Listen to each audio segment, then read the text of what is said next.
Hello students, स्वागत करता हूं आपका अपने यूट्यूब चैनल पर।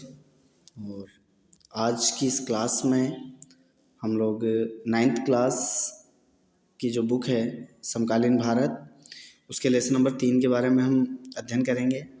देखिए, इसमें जो है इसकी कुछ क्लासेस के जो वीडियोज़ हैं वो पहले आपको सेंड कर दिए गए हैं, व्हाट्सअप किए गए हैं। और अब आज की इस कड़ी में देखिए, एक बार पीछे से कनेक्ट करते हुए हम आगे चलेंगे कि जो लेसन जहाँ से स्टार्ट है वहीं से अपन एक बार चर्चा करते हुए आगे बढ़ेंगे। अपवाह द्रोणी किसे कहते हैं ये आपको बताया जा चुका है। अपवाह तंत्र जो हैं, भारत में कितने अपवाह तंत्र हैं ये आपको बताए जा चुके हैं। ठीक है स्टूडेंट्स, अब इसमें अपन आगे चलेंगे। तो देखिए, जो अपने हिमालय की नदियां हैं, हिमालय की नदियों की विशेषताएं भी अपन ने पढ़ी हैं। प्रमुख जो हिमालयी नदियों के जो नदी तंत्र हैं उनके बारे में अपन ने पढ़ा है।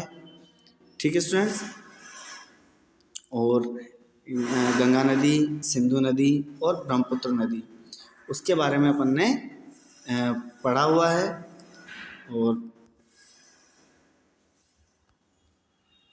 ये ब्रह्मपुत्र नदी अपन ने यहाँ तक पढ़ लिया। आज जो अपन बात करने जा रहे हैं, देखिए, प्रायद्वीपीय जो नदियाँ हैं उनके बारे में आज अपन पढ़ेंगे। तो प्रायद्वीपीय नदियों में बेटा सबसे पहले जो अपन पढ़ेंगे, प्रायद्वीपीय नदियों की जो विशेषताएं हैं उसको अपन पहले पढ़ चुके हैं। आज अपन पढ़ेंगे नर्मदा द्रोणी के बारे में। तो देखिए, नर्मदा जो द्रोणी है, यह जो नर्मदा नदी है, इसका उद्गम कहाँ से होता है? याद रखेंगे आप लोग, अमरकंटक से। नर्मदा नदी जो है इसका उद्गम कहाँ से होता है? अमरकंटक की पहाड़ियों से होता है। तो अमरकंटक की जो पहाड़ियाँ हैं वो कहाँ पर हैं? देखिए, मध्य प्रदेश। कहाँ पर हैं अमरकंटक की पहाड़ियाँ? मध्य प्रदेश में। ठीक है स्टूडेंट्स, और ये क्या है कि पश्चिम की ओर एक भ्रंश घाटी में बहती है। समुद्र तक पहुंचने के क्रम में यह नदी बहुत से दर्शनीय स्थलों का निर्माण करती है। जबलपुर के निकट संगमरमर के शैलों में यह नदी गहरे गार्ज से बहती है तथा जहां यह नदी तीव्र ढाल से गिरती है वहां धुआंधार जलप्रपात का निर्माण करती है।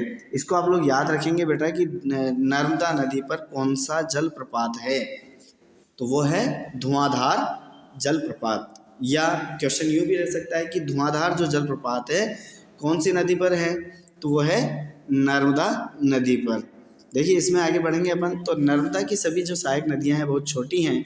इनमें से अधिकतर समकोण पर मुख्य धारा से मिलती हैं। समकोण का मतलब जानते हैं बेटा आप लोग? समकोण का मतलब है ये, तो समकोण पर आकर के मिलती हैं।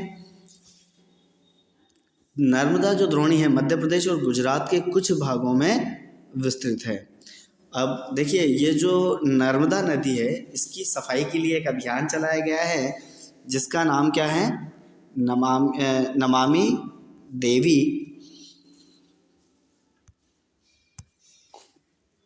नर्मदे। यहाँ से आप लोग देखेंगे इसको।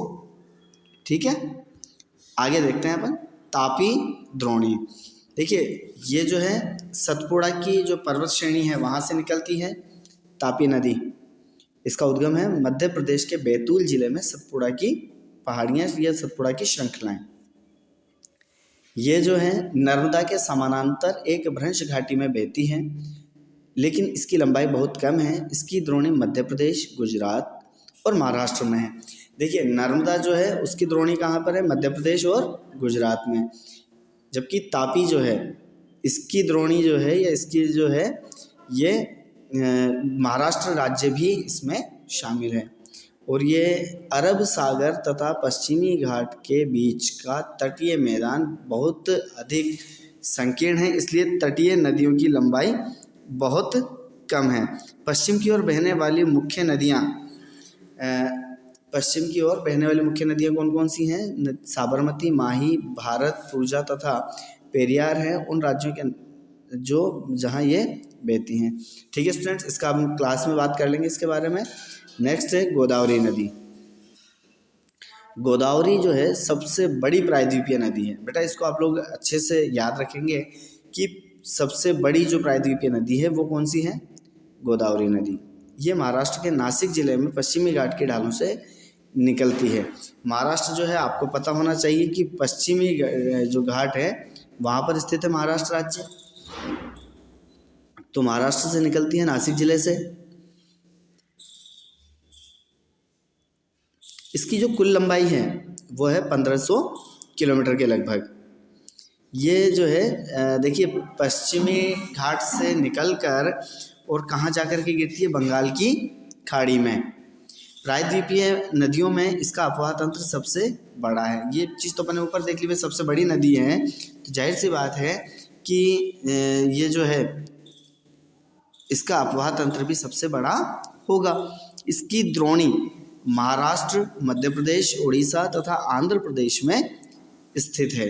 गोदावरी में अनेक सहायक नदियाँ मिलती हैं। देखिए गोदावरी नदी जो है इसकी सहायक नदियाँ कौन कौन सी हैं, जैसे पूर्णा, वर्धा, प्राणिता और मांजरा, वैनगंगा और पेनगंगा। इनमें से अंतिम तीनों सहायक नदियाँ बहुत बड़ी हैं। कौन कौन सी, मांजरा, वैनगंगा और पेनगंगा। ये इसकी प्रमुख सहायक नदियाँ हैं, बड़ी नदियाँ हैं। बड़े आकार और विस्तार के कारण इसे दक्षिण की गंगा के नाम से भी जाना जाता है। बहुत अच्छा क्वेश्चन है स्टूडेंट्स। ये जो गोदावरी नदी है इसको दक्षिण की गंगा भी कहा जाता है। तो क्वेश्चन आपसे पूछा जा सकता है कि दक्षिण की गंगा किस नदी को कहा जाता है, तो वो कहा जाता है गोदावरी नदी को। ठीक है स्टूडेंट्स।